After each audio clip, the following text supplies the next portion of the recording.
ఎలుక పైన ఊరేగి ఎల్లలోకముల తిరిగి ఏలుచుందు వెల్లరను గణపతి ఎటు పొగడుదు నీ మహిమలను.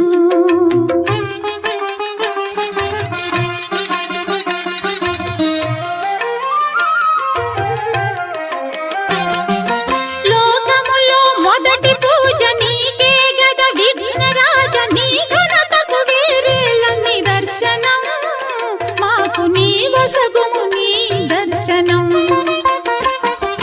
లోకములో మొదటి పూజ నీకే గద విఘ్నరాజ, నీ ఘనతకు వేరేల నిదర్శనం, మాకు నీ వసగుము నీ